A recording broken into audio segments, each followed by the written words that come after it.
1945, just as World War II is ending, there's a guy called Vannevar Bush, who's a very good engineer and a good mathematician, and he's worked on the Manhattan Project, which means he helped invent a nuclear bomb. What a bastard. He's worried about this, actually, and he doesn't like the fact that he's invented a nuclear bomb. And in fact, a lot of the people who work for the Manhattan Project had terrible trauma about it afterwards. And he wrote an article for Atlantic magazine, which was basically trying to look ahead in human history and wondering how we could live more peacefully. He was serious about how we might attain a more utopian society. And interestingly, because he was an engineer and a mathematician, his solution was a technical one. And he proposed a theoretical machine in 1945 called the Memex. And the Memex, he describes it as like a kind of a big circular desk, and this is kind of 30s, 40s technology, and it's got little slide projectors in it and these little rolls of microfilm. And what it does, he proposed, would be to enhance human memory. That it would help people to remember, and because they remember better, they become more empathetic, they have better understanding, they live in peace together, and that wars won't happen anymore. So there's a guy sitting on a beach in the South Pacific, a GI who's just finished his war and is like, great, I survived. What am I going to do for the rest of my life? And he's reading this article in Atlantic magazine. The guy's called Doug Engelbart, and he reads about the Memex, and he says, that's what I'm going to do. I'm going to go and build this machine. And the reason he wants to build the machine is for this social purpose. He wants it to build a new, better, more peaceful society where humans don't go to war. This is a utopian machine with a social purpose. And that's what he does. He goes off and builds the Memex. And it takes him a bloody long time, actually. He ends up at Stanford running what becomes known as the Research Center for Augmenting Human Intellect. And that ties right back to Vannevar Bush's idea that he wanted to augment human beings in order that they can live more peacefully. And I've just seen a man with a magnet in his finger, and it's just lovely, the most amazing thing ever. This man has installed a magnet in his finger. It's absolutely awesome. He can do a paperclip thing. Anyway, this is about augmenting human memory using machines. And in the schedule for a computer conference in 1968, this was the little blurb that was written about the session that he was due to do. It says, and this is his own notes, this session is entirely devoted to a presentation on a computer-based, interactive, multi-console display system which is being developed at the Stanford Research Institute under the sponsorship of ARPA and NASA, so some kind of defense, some space stuff there. The system is being used as an experimental laboratory for investigating principles by which interactive computer aids can augment intellectual capacity. And he goes on and he gives this demonstration of this system, which he'd called the online system, or the NLS for short.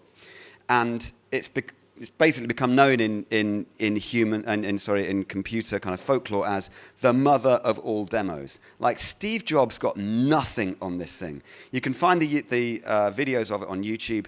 It is absolutely unbelievable. Single-handedly, in one session, he introduces people, they've never seen this before, to the first use of a mouse, the first use of hypertext, a word processor, a kind of spreadsheet calculation system. He's using a kind of proto-Skype because he's kind of video conferencing someone in, using microwave technology. This is in 1968. They were 30 miles away. He's using video projection. It is absolutely unbelievable. But this is for a specific purpose. He wants to build the Memex. He wants this to be a machine with a social purpose that's going to help bring about human progress towards peace. Now, interestingly, to jump on a tiny bit, what Engelbart has realized by this point is there's no point having a standalone Memex. It's not going to work. It's not going to function quickly enough. So he's built this computer system to aid human memory, but he realizes the only way it's going to work is if these Memexes can be linked up together. Now, I'm kind of trying to jump and draw on a few things here because I knew that what Jack would say would be very interesting for some of the things I've been thinking about too. So this is when he talked about Aristotle saying, imitate the wise from many towns. This is what Engelbart understood, that the way towards human progress is to network that human progress. So he realizes that there's no point in having a single memex, that everyone has their individual memex. It's got to be connected up together.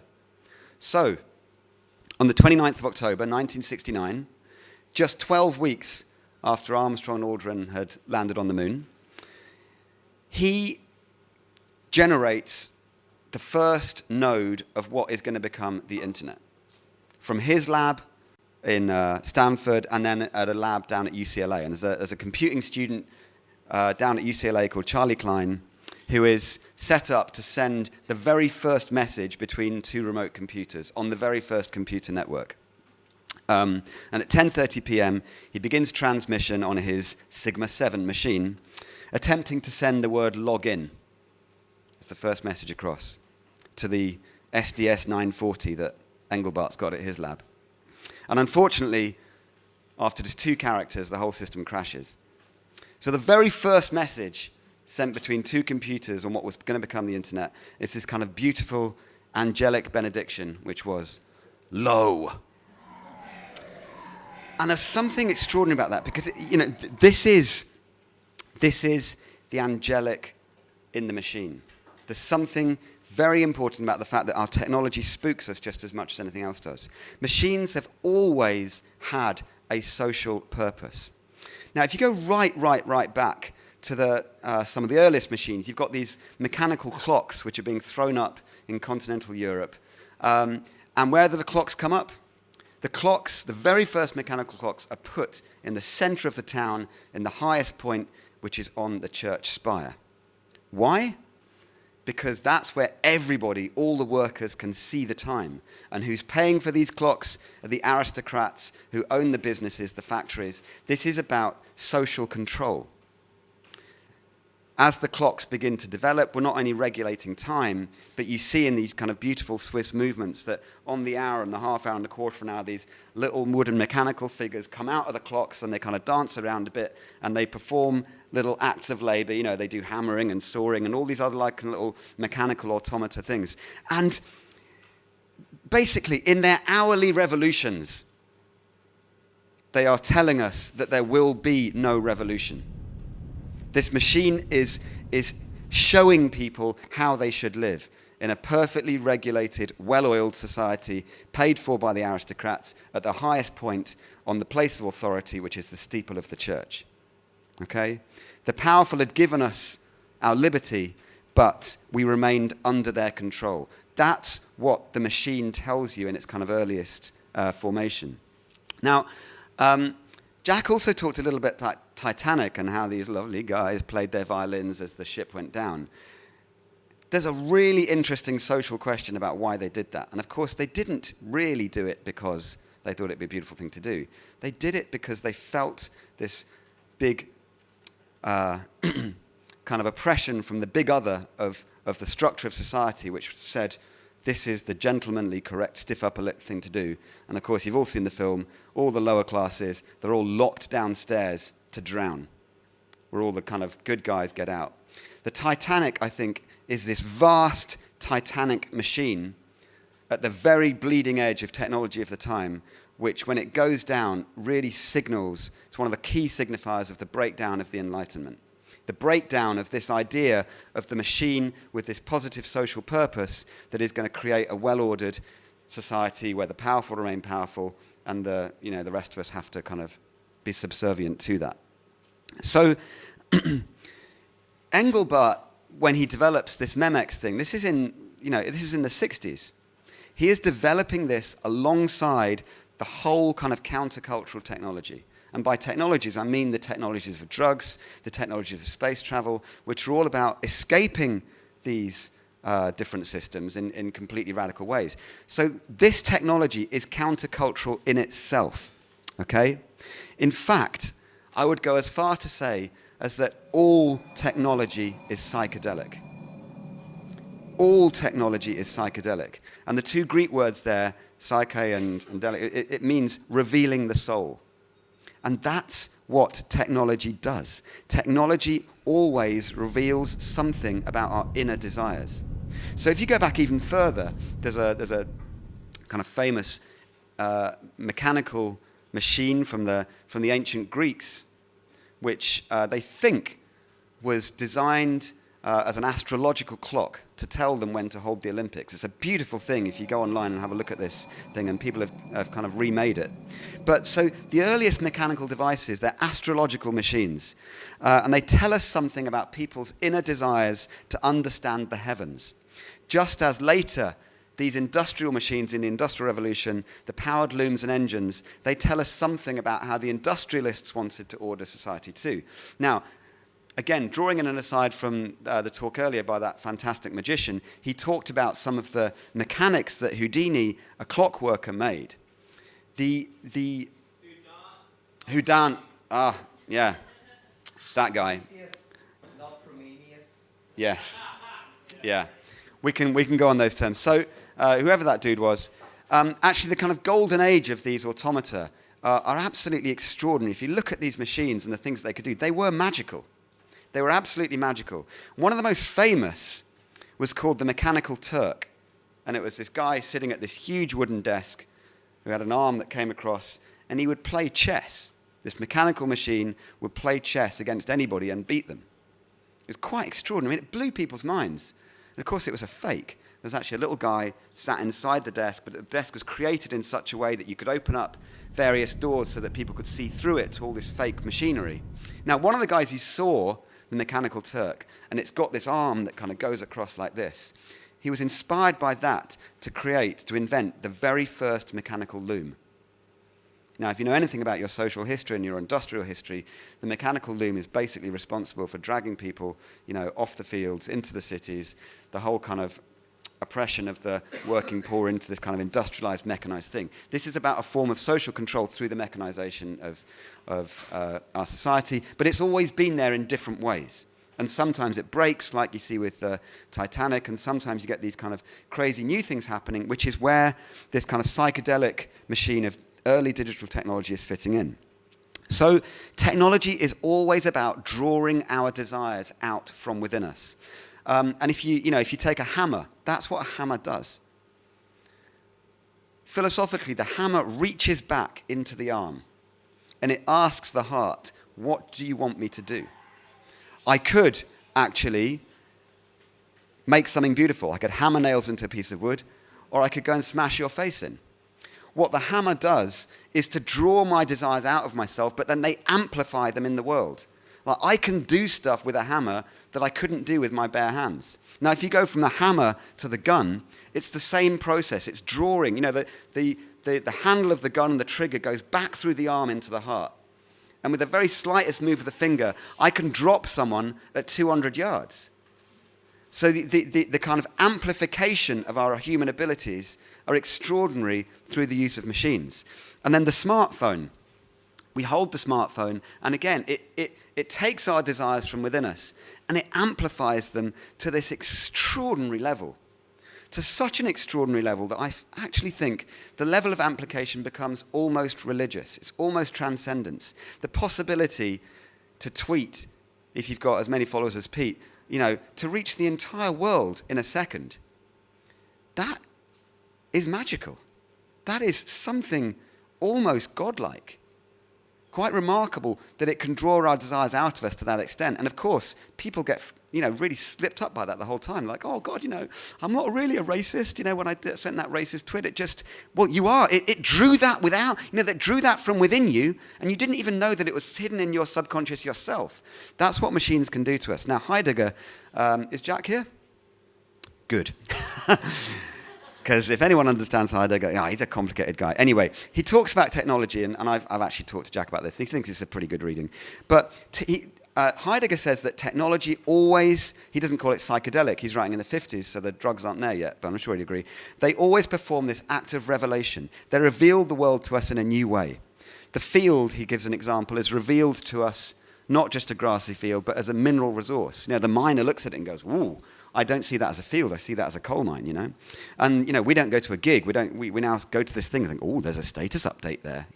We've become, each technology puts a pair of glasses onto us and it reveals the world to us in a new way. So in that sense, all technologies are wearables. You've only got to climb into a car to realize that the automobile is perhaps the most common wearable technology that we have, because all technologies get under our skin.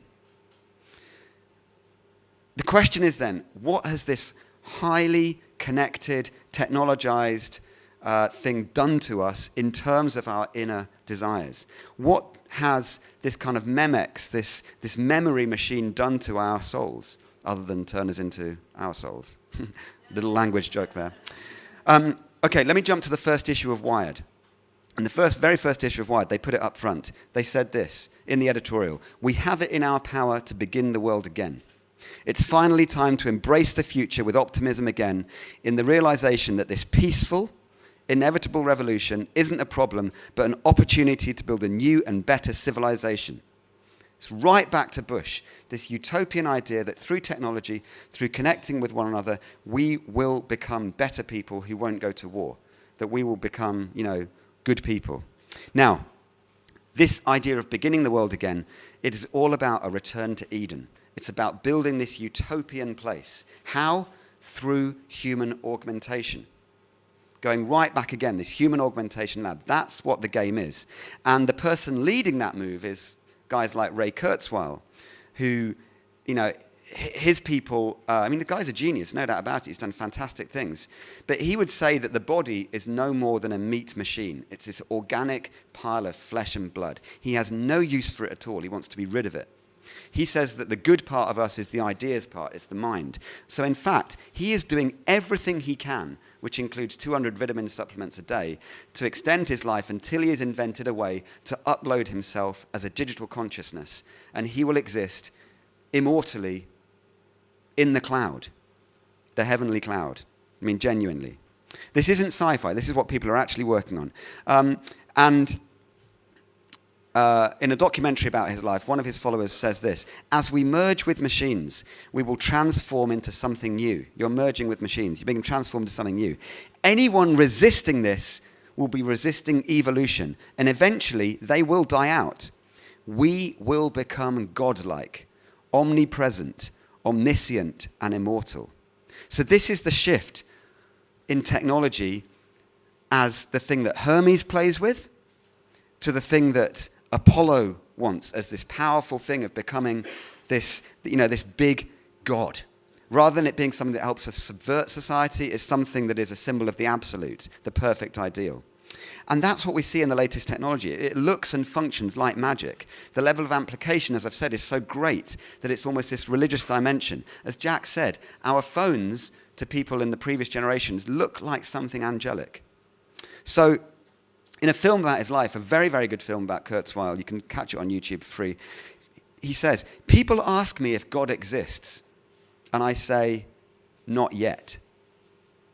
And the title of the film about him, it's called Transcendent Man. So his whole goal of technology is that it's going to turn us into gods.